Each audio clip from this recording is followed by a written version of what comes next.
Go ahead. Yes, sir. FastX is a bundle care approach which provides effective means of delivering care to patients in ICU. It ensures that patient doesn't develop complications during their ICU stay. The origin of FastX mnemonic is attributed to J.L. Vincent in 2005. Later in 2009, Vincent and Hatton upgraded the mnemonic to FastHugs BID. The mnemonic expansion is as follows. F stands for feeding, A stands for analgesia, S stands for sedation, T stands for thromboprophylaxis, H for head up position, U for ulcer prophylaxis, G for glycemic control, S for spontaneous breathing trial, B for bowel care, I for indwelling catheters, D for de-escalation of antibiotics. Importance of feeding. Malnutrition can lead to impaired immune function, resulting in increased susceptibility to infections, poor wound healing, and loss of muscle mass, and bacterial overgrowth in gut, and prolonged ICU stay. Critically ill patients usually be unable to signal their hunger. So the feeding helps to meet the nutritive demands of ICU patients. The energy requirement of ICU patients is 24 to 30 kilocalories per kg per day, and protein requirement is 1 to 2 gram per kg per day. Two methods available for ensuring adequate nutritional intake, that is enteral nutrition and parenteral nutrition. Enteral nutrition should be initiated within 24 to 48 hours through nasogastric or orogastric tubes. TPN, that is parenteral nutrition, is initiated in patients who can't tolerate enteral feeds for at least 7 days. Next one is analgesia. Pain in ICU patients could be due to their illness per se or intolerance of ET tube, Ryle's tube, or suctioning. Analgesia optimizes patient comfort and decreases the stress response. We have pain analgesic ladder, where the mild pain is managed with non-opioid analgesics like aspirin or paracetamol or NSAIDs, or with adjuvant analgesic, that is TCA, tricyclic antidepressants, SNRIs, steroids, topical anesthetics, etc. Moderate pain is managed with weak opioids like codeine, tramadol, along with non-opioid analgesics and adjuvant analgesics. Severe pain is managed with strong opioids like morphine, fentanyl, buprenorphine, or methadone, along with non-opioid analgesics and adjuvant analgesics. Analgesic drugs should have properties of high potency, fast acting, short duration, and minimum side effects. Pain should be assessed regularly with visual analog score. Next is sedation. Sedation helps to control agitation in ICU patients to enable effective care.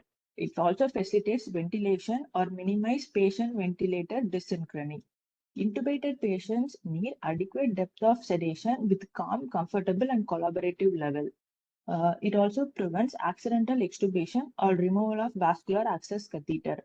Over-sedating patients could lead to respiratory depression, hypotension, prolonged ventilation, and risk of nosocomial infection and complications. So we have got Glasgow Coma Scale and Richmond Agitation Sedation Scale to evaluate depth of the sedation. Next one is thromboprophylaxis.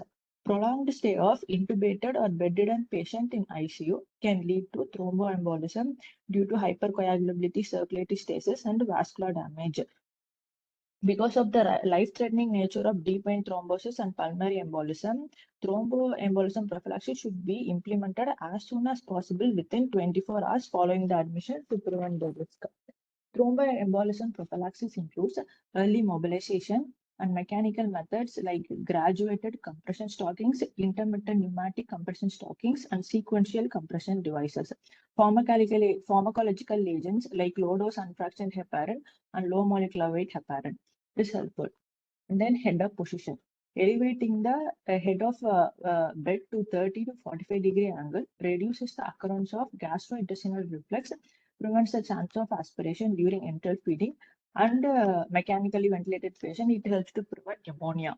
Head elevation is avoided hemodynamically unstable patients and patients with spine injury or pelvic injury. And then ulcer prophylaxis. Critically ill patients develop stress-related mucosal damage leading to significant bleeding. Incidence of GA bleed ranges from 1.5 to 8.55% in ICU patients. It may reach up to 15% without ulcer prophylaxis. Ulcer prophylaxis includes H2 receptor antagonists like ranitidine, proton pump inhibitors like omeprazole, esomeprazole, pantoprazole, and then antacids and sucralfate. G, that is for glycemic control. Uh, Glycemic control is necessary in critically ill patient to prevent complications such as decreased wound healing, increased risk of infection, and increased risk of polyneuropathy. Glycemic hyperglycemia and hypoglycemia can prolong the length of stay and mortality in ICU patient. It might even lead to end organ damage. The target glucose goals is 140 to 180 mg per deciliter. Glycemic control is achieved with adequate pharmacological control and dietary factors. And then spontaneous breathing trial. Trial of spontaneous breathing is followed for daily sedation vacation and to wean patient from sedation and ventilation. The spontaneous breathing trial is given for 30 minutes to check improvement in patient status. We usually use CPAP mode or TPs for spontaneous breathing trial. During this period, it is essential to monitor saturation levels of patient and signs of cyanosis. And then bowel care. Uh, Evaluation and maintenance of appropriate bowel function is necessary to prevent complications such as diarrhea, leading to electrolyte imbalance and dehydration, and constipation, which causes patient discomfort, feed intolerance, and delirium. We should watch out for abdominal tenderness, distension, and rigidity. And we have to look out for increased or decreased bowel sound pitch and absent bowel sounds, and blood or mucus present in stool. Optimal bowel care regimen recommended for well-being of the patient. And then indwelling catheter removal. Early removal of Foley's catheter, PICC lines, central venous catheter, arterial line, epidural is recommended. It is to prevent catheter-related bloodstream infections and catheter-associated urinary tract infections. Any infection at the catheter site should be assessed regularly. We should ensure proper catheter and tube care. Then we have de-escalation of antibiotics. De-escalation therapy is defined as changing from broad-spectrum antibiotic to narrow-spectrum antibiotic based on culture report. It is of utmost importance as antibiotic usage promotes development of drug resistance. In summary, FastX helps to identify and check significant aspects in general care of patients. It improves quality of patient care. It also helps to prevent and identify medication errors and promotes patient safety. Excellent, very good. This question has been asked again and again in theory, and as she rightly said, it is a mnemonic to remember what are all the points that you have to attend in a patient who is admitted in a critical care unit, so that you don't miss anything and help in the faster recovery of the patient. So to remember all the points that everybody has to, it is more for as a guide for nursing care rather than doctor's care. Okay, so it is more than the anesthetist, it is the nurses who are involved in looking after all these things. So it was uh,